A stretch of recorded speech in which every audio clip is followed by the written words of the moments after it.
আসসালামু আলাইকুম সুপ্রিয় শিক্ষার্থী, আশা করি তোমরা সবাই ভালো আছো। আজকে তোমাদের আমরা অংশীদারের একদম শেষ পর্যায়ে চলে এসেছি। আজকে আমরা তোমাদেরকে যেটা দেখাবো যে অংশীদারদের সমন্বিত লাভ ক্ষতি হিসাব এবং অংশীদারদের সমন্বিত মূলধন হিসাব, এই দুইটা হিসাব কিভাবে করে। আমরা একটু রিপিট করি। আমরা আসলে শুরুর দিকে কি আলোচনা করেছিলাম মনে আছে শিক্ষার্থীরা? প্রথম ক্লাসে অংশীদারি ব্যবসায় নিয়ে বিস্তারিত আলোচনা করেছিলাম, থিওরিটিক্যাল আলোচনা। তারপরে ক্লাসে কিভাবে অংশীদার ব্যবসায় হিসাব সংরক্ষণ করতে হয় এবং একটা অঙ্ক আমরা দেখেছিলাম কিভাবে লাভ ক্ষতি আবন্টন হিসাব তৈরি করতে হয়, মূলধন হিসাব তৈরি করতে হয়। পরের ক্লাসে আমরা দেখেছিলাম কিভাবে চলতি হিসাব অর্থাৎ মূলধন স্থায়ী পদ্ধতিতে রাখলে কিভাবে হিসাব সংরক্ষণ করতে হয়। গত ক্লাসে আমরা দেখেছিলাম প্রত্যাবর্তী বা নিশ্চয়তার একটা অঙ্ক, এবং আজকে আমরা অংশীদারি শেষ অংশে চলে আসছি। আসলে শেষ বললে শেষ হবে না, তোমাদের কিন্তু বাসায় প্র্যাকটিস করতে হবে। তোমরা উদাহরণ থেকে অঙ্ক করবে এবং নৈমিত্তিক গুলো পড়বে, কারণ অংশীদারি অনেকগুলো নৈমিত্তিক আছে যেগুলো তোমরা বাসায় যখনই করতে যাবে প্রবলেম করবে, আর যখনই এই নৈমিত্তিকে প্রবলেম করবে তখন আবার আমরা তোমাদেরকে বুঝিয়ে দিব। সো তোমাদের পড়তে হবে কিন্তু শিক্ষার্থীরা, ঠিক আছে? তো আজকে আমরা আমাদের যে টপিকটা আলোচনা করবো যে সমন্বিত লাভ ক্ষতি হিসাব। এখন কথা হচ্ছে সমন্বিত লাভ ক্ষতি হিসাব কেন আসবে বা অংশীদারদের লাভ ক্ষতির সমন্বয় হিসাব কেন আসবে। আমরা আবন্টন হিসাবে কিছু কিছু বিষয় হিসাবভুক্ত করলে অনেক সময় দেখা যায় অংশীদারদের মূলধনের সুদ বা উত্তোলনের সুদ বা অন্য কোনো বিষয় হিসাবভুক্ত করতে বাদ করে যায়। অংশীদারদের যেসব বিষয়গুলো হিসাবভুক্ত করতে বাদ পড়ে যায় লাভ ক্ষতি আবন্টন হিসাবে, সেই বিষয়গুলো নিয়ে লাভ ক্ষতি সমন্বয় হিসাব তৈরি করা হয়। অর্থাৎ আমরা বলতে পারি শুধুমাত্র বাদ পড়া বিষয় বা শুধুমাত্র হিসাবভুক্ত হয়নি ওই বিষয়গুলো নিয়ে লাভ ক্ষতি সমন্বয় হিসাব বা সমন্বিত লাভ ক্ষতি হিসাব তৈরি করতে হয়। এই জিনিসটা খুব ভালো মতো মনে রাখতে হবে। এখানে কোনো নিটলাভ দিয়ে অঙ্ক শুরু হবে না। বারবার বলতেছি, এখানে যেটা মনে রাখতে হবে শুধুমাত্র বাদ পড়া বিষয়গুলো নিয়ে অংশীদারদের সমন্বিত লাভ ক্ষতি হিসাব তৈরি করতে হবে। এখন স্যার বাদ পড়া বিষয় আমরা কোত্থেকে পাবো? প্রশ্নে সরাসরি বলা থাকবে যে অংশীদারের মূলধনের সুদ বা উত্তোলনের সুদ হিসাবভুক্ত করতে বাদ করেছে বা হিসাবভুক্ত করা হয়নি। তো যেটা যে বিষয়গুলো বলা থাকবে সেই বিষয়টাই শুধুমাত্র সমন্বিত লাভ ক্ষতি হিসেবে আমরা নিয়ে আসবো, ঠিক আছে? আচ্ছা, তো অংশীদারদের সমন্বিত লাভ ক্ষতি হিসাব তৈরি করতে গেলে আমাদের আরেকটা জিনিস মনে রাখতে হয় শিক্ষার্থীরা। যদি প্রশ্নে কখনো বলে যে মূলধনের সুদ হিসাবভুক্ত করতে বাদ করেছে, তখন আমাদেরকে প্রারম্ভিক মূলধন নির্ণয় করে নিতে হবে। আবারও বলছি, যদি লাভ ক্ষতি সমন্বয় হিসাব করতে যে আমরা প্রশ্নে কখনো দেখি যে মূলধনের সুদ হিসাবভুক্ত করতে বাদ করেছে, তখন আমাদেরকে প্রারম্ভিক মূলধন নির্ণয় করে নিতে হবে। আর প্রারম্ভিক মূলধন নির্ণয় করার সময় আমাদের বেতন বা মুনাফার অংশ যা মূলধনকে বাড়িয়ে দিয়েছিল সেটা বাদ দিতে হবে, এবং উত্তোলন যা মূলধনকে কমিয়ে দিয়েছিল সেটা এখন যোগ করতে হবে। অর্থাৎ প্রশ্নে যে মূলধনটা দেওয়া আছে সেটা সমাপনী মূলধন, কিন্তু তোমাকে নির্ণয় করতে হবে প্রারম্ভিক মূলধন। তাহলে প্রারম্ভিক মূলধন নির্ণয় করতে হলে আমার বিপরীত কাজটা করতে হবে। বিপরীত কাজটা কি? আমরা যখন মূলধন সমাপনী মূলধন বের করি কিভাবে? অংশীদারের প্রারম্ভিক মূলধনের সাথে বেতন, লাভের অংশ, অন্যান্য কমিশন বা যা প্রাপ্য থাকে সেগুলো আমরা যোগ করি, আর উত্তোলনটা বাদ দিই, দিলে আমরা তাদের সমাপনী মূলধন পাই। কিন্তু আমার এখন লাগবে কি? প্রারম্ভিক মূলধন। তাহলে বিপরীত কাজটা করতে হবে। উত্তোলন আগে আমরা বাদ দিতাম, এখন যোগ করব। মুনাফা অংশ, বেতন ইত্যাদি আগে যোগ করতে এখন বিয়োগ করবো, তাহলে আমরা প্রারম্ভিক মূলধনটা পাবো। ঠিক আছে শিক্ষার্থীরা? সেই প্রারম্ভিক মূলধন থেকে শুধু আমরা মূলধনের সূত্রটা বের করব। তারপরে অংশীদারদের সমন্বিত মূলধন হিসাব কিভাবে করব? অঙ্কে প্রদত্ত মূলধনকে ব্যালেন্স বিডি করে লিখব। তারপরে সমন্বিত হিসাবে ডেবিট দিকে দফাগুলো ক্রেডিট দিকে বসবে, ক্রেডিট দিকে দফাগুলো ডেবিট দিকে বসবে। ঠিক আছে? চলো শিক্ষার্থীরা আমরা একটু একটা অঙ্ক দেখি। এবং ওকে শিক্ষার্থীরা, দেখো এখানে তোমাদের লাভ ক্ষতি সমন্বয় হিসাবে একটা ফরম্যাট দেখানো হয়েছে। ডেবিট দিকে সমন্বিত মূলধন হিসাব নামে আমরা মূলধনের সুদ লিখবো যদি হিসাব করতে বাদ পড়ে, তারপরে বেতন লিখবো যদি বেতন হিসাব করতে বাদ পড়ে, ক্রেডিট দিকে উত্তোলন সুদ লিখবো যদি সমন্বয় করা না হয়ে থাকে বা বাদ পড়ে, বা পণ্য উত্তোলন যদি সমন্বয় করা না থাকে তাহলে লিখবো। এবং একটা জিনিস মনে রাখবে, লাভ ক্ষতি সমন্বয় হিসাবে সাধারণত ক্ষতি বেশি হয়ে থাকে। ঠিক আছে? এজন্য আমরা ক্রেডিট দিকে ক্ষতির অংশ লিখেছি। ঠিক আছে? আচ্ছা, এবার প্রারম্ভিক মূলধন নির্ণয় করতে হবে। যে বলেছিলাম শিক্ষার্থীরা, দেখো প্রারম্ভিক মূলধন নির্ণয়ের ফর্মেটটা তোমাদেরকে দেখিয়ে দিচ্ছি কিভাবে প্রারম্ভিক মূলধন নির্ণয় করতে হবে। একটু মনোযোগ দাও শিক্ষার্থীরা। প্রারম্ভিক মূলধন নির্ণয়ের জন্য আমরা প্রথমে অংশীদারদের মূলধন হিসেবে সমাপনী উদ্ধৃত প্রশ্নে দেওয়া থাকবে, এটার সাথে উত্তোলন যোগ করব, লাভের অংশ বাদ দিব, বেতন বাদ দিব, দিলে আমরা অংশীদারের মূলধন হিসেবে প্রারম্ভিক উদ্ধৃত পেয়ে যাব। ঠিক আছে? ওকে, এবার সমন্বিত মূলধন হিসেবে একটা ফর্মেট এখানে দেওয়া আছে। দেখো এখানে ব্যালেন্স বিডি নামে প্রশ্ন প্রদত্ত মূলধন লিখতে হবে, অতিরিক্ত মূলধন আনলে সেটাও লিখতে হবে, শুধুমাত্র এই দুটো। তারপরে আমরা লাভ ক্ষতি সমন্বয়ের ডেবিটের দফাগুলো এখানে ক্রেডিট দিকে নিয়ে আসবো, আর ক্রেডিটের দফাগুলো ডেবিট দিকে নিয়ে আসবো। খেয়াল করো শিক্ষার্থীরা, অংশীদারদের সমন্বিত মূলধন হিসেবে ডেবিট দিকে কিন্তু শুধু উত্তোলন আনিনি, কারণ সমন্বিত মূলধন হিসাব আর শুধু মূলধন হিসাব এক জিনিস না।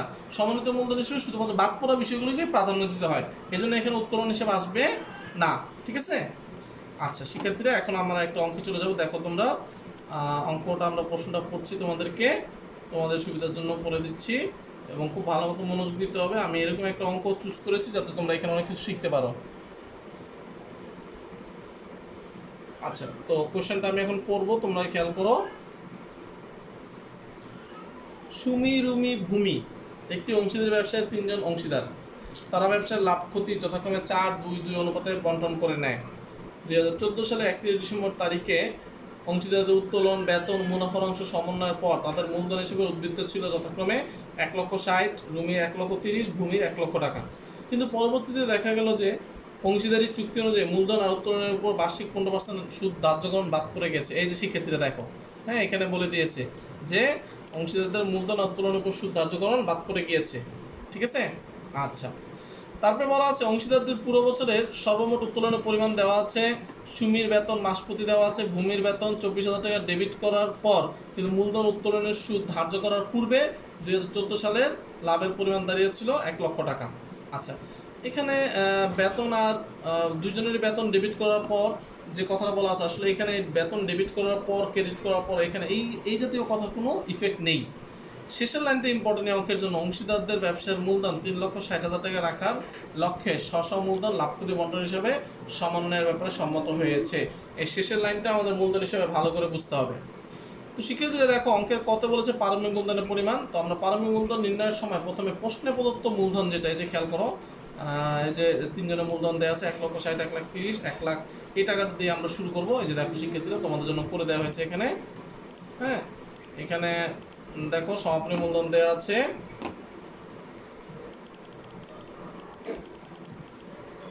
দেখো শিক্ষার্থীরা সমাপনী মূলধন দেওয়া আছে সুমির, যেটা প্রশ্ন প্রদত্ত। তারপর উত্তোলনটা আমরা আগে বাদ দিতাম, এখন আমাদের যোগ করতে হবে। দেখো উত্তোলন এখানে যোগ করা হয়েছে। তারপর বেতন, 2 জনের বেতন ছিল, তো বেতনটা আমরা বেতন আগে মূলধনকে বাড়িয়ে দিতে, এখন বেতন বাদ দিব। এবং মুনাফা দেখো শিক্ষার্থীরা প্রশ্নে মুনাফা কত দেওয়া ছিল, প্রশ্নে মুনাফা ছিল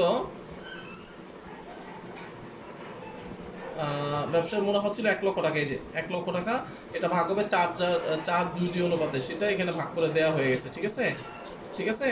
1,00,000 টাকা মুনাফাটাকে 4-2-2 অনুপাতে ভাগ করেছে, তাহলে সুমির মুনাফা 50, রুমির 25, ভূমির 25। তাহলে প্রারম্ভিক মূলধন বেরোলো 1,16,000, 1,35,000 আর 75,000। এই প্রারম্ভিক মূলধনটা শিক্ষার্থীরা শুধুমাত্র মূলধনের সুদ নির্ণয়ের জন্য কাজ হবে, ব্যবহৃত হবে। এছাড়া এই প্রারম্ভিক মূলধনের অন্য কোথাও কোনো কাজ নেই। ঠিক আছে, আবার বলছি, এই প্রারম্ভিক মূলধন দিয়ে শুধুমাত্র মূলধনের সুদ নির্ণয় করা হবে, এছাড়া অন্য কোথাও এই প্রারম্ভিক মূলধনের কোনো কাজ হবে না। আচ্ছা, এখন শিক্ষার্থীরা আমরা লাভ ক্ষতি সমন্বয় হিসাব দেখব। অঙ্কে লাভ ক্ষতি সমন্বয় হিসাব করতে বলা হয়েছে, তোমরা খেয়াল করো। মূলধনের সুদ বাদ করেছিল, মূলধনের সুদ ডেবিট দিকে লিখেছি। প্রারম্ভিক মূলধন যে বের হয়েছে সেটার উপর আমরা পার্সেন্টেজ ধরে দিয়েছি। প্রশ্ন কত পার্সেন্ট ছিল, প্রশ্নে 15% সুদ ধরতে বলা হয়েছিল।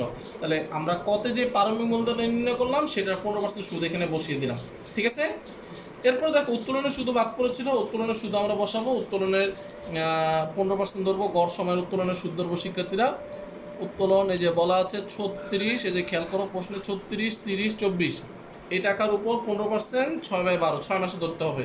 কারণ কোনো তারিখ উল্লেখ না থাকলে উত্তোলনের উপর গড় সময় সুদ ধরতে হয়। ঠিক আছে, তারিখ উল্লেখ না থাকলে উত্তোলনের উপর গড় সময় সুদ ধরতে হয়, এই জন্য আমরা গড় সময় সুদ ধরবো। প্রত্যেকের প্রদত্ত উত্তোলনকে, হ্যাঁ, 15% দিয়ে গুণ করবো, 6/12 দিয়ে ভাগ করবো, গড় সময়। ঠিক আছে। স্বভাবত ডেবিট পাস যেহেতু বড়, ক্রেডিট পাস ছোট, তাহলে ক্ষতি হয়েছে। ক্ষতির পরিমাণ হচ্ছে 42,150, এটাকে 4-2-2-1 অনুপাতে আমরা ভাগ করে দিলাম। ঠিক আছে শিক্ষার্থীরা। আচ্ছা, এবার ইম্পর্টেন্ট টপিক যেটা সমন্বিত মূলধন, এটা তোমাদের একটু বুঝতে হবে শিক্ষার্থীরা, মনোযোগ দাও। হ্যাঁ, একটু মনোযোগ দিতে হবে, শেষ অংশে চলে এসেছি আমরা। আচ্ছা, সমন্বিত মূলধন হিসাবে দেখো প্রথমে ক্রেডিট দিকে আমরা ব্যালেন্স বিডি দিয়ে শুরু করব। হ্যাঁ, যে মূলধনটা প্রশ্ন দেওয়া ছিল সেটা আমরা বসিয়েছি, যে সুমির 1,60,000, রুমির 1,30,000, ভূমির 1,00,000। ঠিক আছে শিক্ষার্থীরা। তারপরে লাভ ক্ষতি আবন্টন, লাভ ক্ষতি সমন্বিত হিসাবে,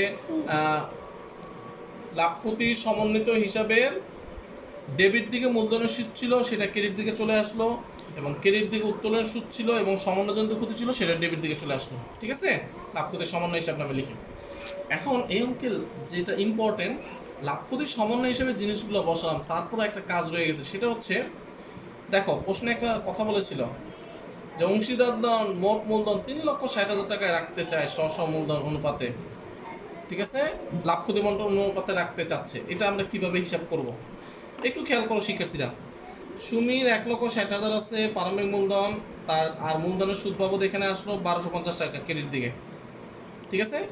আচ্ছা, তো তার আসতেছে যোগ করলে আমরা দেখব যে তার আসবে। ওকে শিক্ষার্থীরা দেখো, আমাদের প্রশ্নের শেষ লাইনে বলেছিল যে অংশীদারগণ তাদের মূলধন 3,60,000 টাকা রাখতে চায় তাদের লাভ ক্ষতি অনুপাতে। সেটা আমরা একটু বের করে নিব যে সংরক্ষিত মূলধনটা। সুমি 3,60,000 টাকার 8/4 অংশ রাখতে হবে 1,80,000, রুমি চায় 90,000 রাখতে, ভূমি চায় 90,000 টাকা রাখতে। তো মূলধন হিসেবে আমরা কিভাবে দেখাবো একটু খেয়াল করো শিক্ষার্থীরা। প্রথমে মূলধন হিসেবে তো ব্যালেন্স বিডি দিয়ে প্রদত্ত মূলধনটা আমরা লিখলাম, তারপরে লাভ ক্ষতি সমন্বয় হিসেবে মূলধনের সুদটা বসলো, ডেবিট দিকের দফাটা, আর ক্রেডিট দিকের দফার উত্তোলনের সুদ আর ক্ষতির অংশ বসলো। এখন এই যে তারা মূলধনটা রাখতে চায় এটা আমরা কিভাবে করব, আমি দেখো তোমাদের খুব সহজভাবে শিখিয়ে দিচ্ছি। প্রথমে তোমরা এখানে নিচে ব্যালেন্স শিট লিখে ফেলবে। ব্যালেন্স শিটে যে মূলধনগুলো বের করলাম সেটা লিখবে 1,80,000, তারপরে হচ্ছে 90,000, তারপর হচ্ছে 90,000। এবার দেখো শিক্ষার্থীরা, যার মূলধন বেশি থাকবে সে মূলধন উঠিয়ে নিয়ে যাবে, যার মূলধন কম থাকবে তার আনতে হবে। মানে কি স্যার? মানে হচ্ছে এবার সুমির টাকা ডেবিট এবং ক্রেডিট কম্পেয়ার করো। সুমির আমরা ক্রেডিট দিকে দেখছি মাত্র 1,61,000 সামথিং, কিন্তু সুমির ডেবিট দিকে হচ্ছে 1 লক্ষ, প্রায় 2 লক্ষ প্লাস। তার মানে সুমিকে আরো বেশি মূলধন আনতে হবে বাসা থেকে, তার এখন মূলধন কম আছে। তাহলে আমরা ক্রেডিট দিকে লিখবো নগদান হিসাব, তুমি যেটা ব্র্যাকেট লিখতে পারো অতিরিক্ত মূলধন, এটা তার অতিরিক্ত মূলধন আনতে হবে। সে রাখতে যাচ্ছে এত টাকা। এখন দেখো ডেবিট ক্রেডিট পাশের মধ্যে ক্রেডিট পাশটা বড়, তাহলে ক্রেডিট পাশ যদি আমরা যোগ করি আমাদের আসছে 2,03,775। এই 2,03,775 টাকা রাখতে হলে তার আছে কম, তার কত আনতে হবে? 2,03,775 থেকে তুমি যদি এই টাকাটা বিয়োগ করো তাহলে সেই টাকাটা তার আনতে হবে। সেক্ষেত্রে দেখো তাহলে সুমির ক্রেডিট দিকে যোগফল বেশি আসছে 2,03,775, ওর ডেবিট দিকে যোগফল বেশি, ক্রেডিট দিকে যোগফল কম। তার মানে তার বাসা থেকে মূলধন বেশি আনতে হবে। কতটুকু আনবে? 2,03,775 থেকে যদি আমরা এই দুটো ডিফারেন্স করি, ব্যবধান হচ্ছে 42,525 টাকা। এটা সে বাসা থেকে অতিরিক্ত নিয়ে আসবে অতিরিক্ত মূলধন হিসেবে, ঠিক আছে।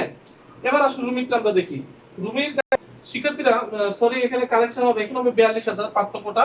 এবার আমরা রুমিরটা দেখবো। দেখো শিক্ষার্থীরা, রুমির দেখা যাচ্ছে কোন পাশ বড়। রুমির ডেবিট দিকে যোগফল 1,02,000 সামথিং, আর ক্রেডিট দিকে যোগফল 1,31,000, অনেক বেশি। তার মানে রুমি যতটুকু রাখতে চাচ্ছে তার থেকে তার বেশি মূলধন আছে, তার পজিটিভ। তাহলে সে করবে কি, অতিরিক্ত টাকা বাসায় উঠিয়ে নিয়ে যাবে, উত্তোলন হবে। তাহলে আমার ক্রেডিট দিকে যোগফলটা আসছে রুমির 1,31,492, 1,31,492। 1,31,492 থেকে যদি এই দুটো টাকা বাদ দেয় তাহলে রুমির সে আরো বেশি রাখতেছে 28,704 টাকা, যেটা সে নগদ উঠিয়ে নিয়ে যাবে, কারণ সে যতটুকু মূলধন রাখতে চাচ্ছে তার থেকে তার বেশি আছে, ঠিক আছে। এবার ভূমিটা দেখো, ভূমির দেখা যাচ্ছে ডেবিট পাস বড়, তার মানে তার ক্রেডিট দিকে মূলধন কম আছে, তারও মূলধন আনতে হবে বাসা থেকে। তার যোগফলটা আসতেছে ডেবিট দিকে 1,02,337, তার বাসা থেকে অল্প পরিমাণ টাকা আনতে হবে অতিরিক্ত মূলধন বাবদ 1,174। এই হচ্ছে মূলধন হিসাবটা আমি যেভাবে দেখালাম, তোমরা যদি এভাবে প্র্যাকটিস করো তাহলে এটা খুব সহজেই পারবে। তো আশা করি তোমাদের মূলধন সংক্রান্ত ঝামেলা শেষ হয়ে যাবে। তোমাদের বারবার বলতেছি তোমরা বোর্ড থেকে, তোমরা বই থেকে আরো উদাহরণ অঙ্ক আছে সেগুলো প্র্যাকটিস করবে, বোর্ড কোশ্চেন দেখবে, বোর্ডের এমসিকিউ দেখবে, ঠিক আছে। তাহলে আশা করি অংশীদার চাপটা তোমরা সহজে পরীক্ষা অ্যান্সার করতে পারবে। তো শিক্ষার্থীরা আজকে এই পর্যন্তই, ভালো থাকবে। পরবর্তী ক্লাসে আবার তোমাদের অন্য একটা টপিক নিয়ে আলোচনা করবো ইনশাআল্লাহ।